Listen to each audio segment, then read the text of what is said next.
Hello bakers and welcome back to day 4 of the 12 Bakes of Christmas. We are a third of the way through this festive series, taking you right up to Christmas with a brand new recipe each day.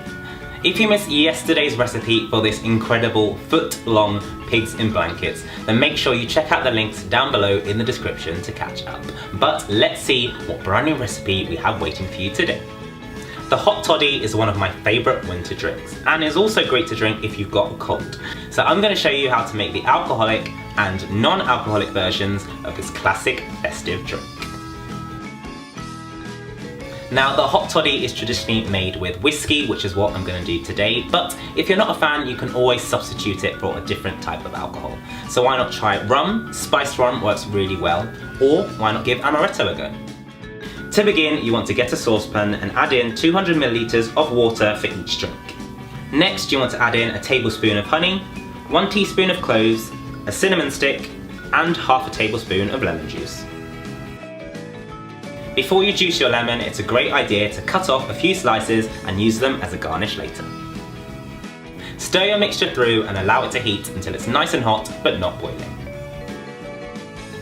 Strain the mixture through a sieve, but keep the cinnamon stick to one side so we can use it for our garnish later.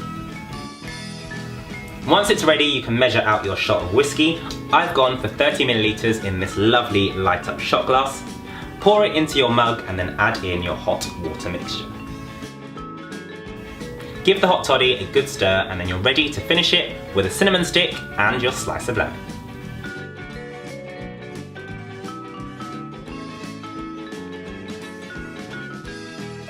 The Hot Toddy is super quick to make, so I definitely recommend it for when you're busy on Christmas Day but you want a little pick-me-up. But of course, if you don't drink alcohol or you are a child, then here is a non-alcoholic version that you can make too. In your saucepan, add in 150 milliliters of cloudy apple juice, 100 milliliters of ginger beer, half a teaspoon of cloves, and your cinnamon stick, and then mix until blended. Again, you want to warm this on a medium heat until it's nice and hot, but don't let the drink boil. You can then pour your drink into a mug, and again I've garnished it with our cinnamon stick and a slice of lemon.